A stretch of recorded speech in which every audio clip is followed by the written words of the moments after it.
think with one punch, Roy, he can hurt a strong welterweight? Not a full-fledged welterweight. It'll take him an accumulation like he's been doing. For Sharmba to take his punch that well showed you that a person that's been in the welterweight division will take his punch a little bit better than that.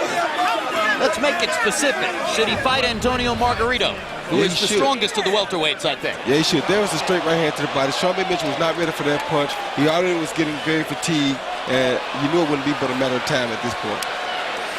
Another look. Straight right hand to the body. Best punch against the southpaw. Caught him when he wasn't ready. Caught him right in the middle of the punch, too. Roy Jones against Virgil Hill. Arturo Gatti against Leonard Doreen. Quite a number of body shot knockouts in recent years on this telecast. And there's another one as Floyd Mayweather finally puts Sharmba Mitchell away in the 6th round with a right-hand body shot. Mayweather dominating the fight both from the perspective of his boxing skill and his punching power. I got a bait. You got a bait? Let's go to Jimmy Lennon Jr. now for the official particulars on the knockout. Ladies and gentlemen, we have the time. 2 minutes, 5 seconds in round number 6. Our referee in charge, Richard Steele, reaches the count of 10. He is the winner by way of knockout and still undefeated, pretty boy Floyd Mayweather.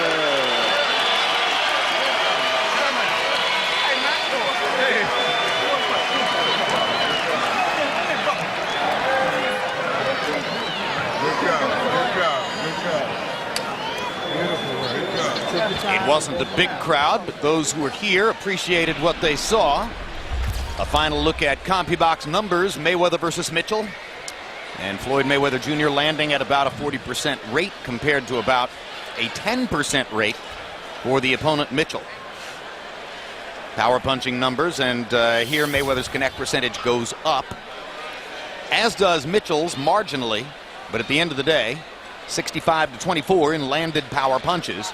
And Mayweather's punches by far the harder. Really, Mitchell only landed 2 overhand lefts that mattered in the fight. Let's go to Larry Merchant, standing by with the #1 pound-for-pound fighter in boxing, Floyd Mayweather. Thank you very much, Jim. Congratulations, Floyd. It looked as though you came out determined to get a knockout. You weren't just pretty boy. You wanted to be tough boy tonight. Well, first off, I want to thank God for this victory. You know, thank Jordan Brand and Nike. Thank Al Hammond and thank Team Mayweather. You know, without them, all this wouldn't be possible. And, you know, after coming off the Arturo Gatti win, I tried to come out, and yes, I did tonight, try to rush the knockout, and I got hit with a couple of shots that I felt I shouldn't got hit with tonight.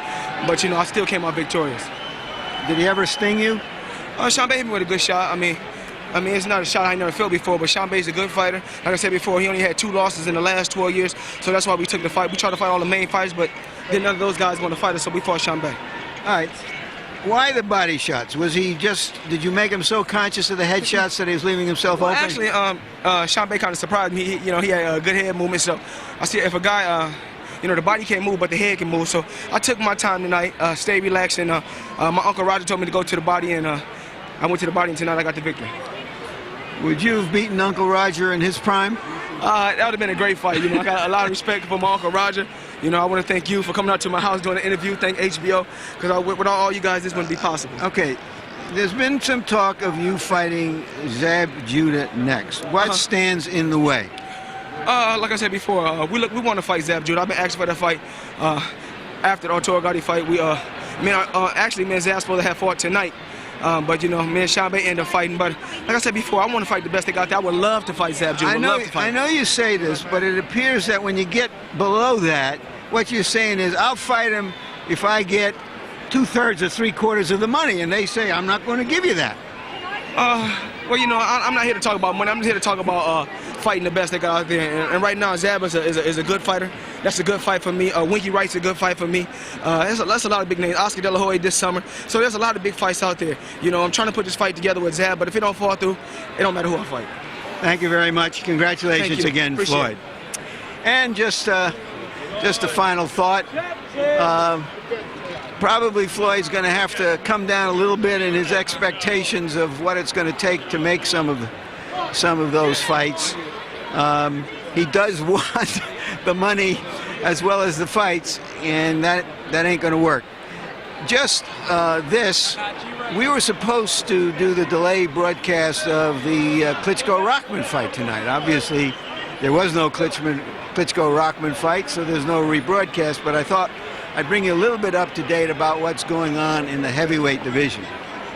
The way we hear it is that Hasim Rahman is supposed to fight James Toney next, and Vladimir Klitschko will fight either Lamont Brewster or Chris Bird, and there's a lot of negotiating and maybe some lawsuits standing in the way before any of that happens. Jim?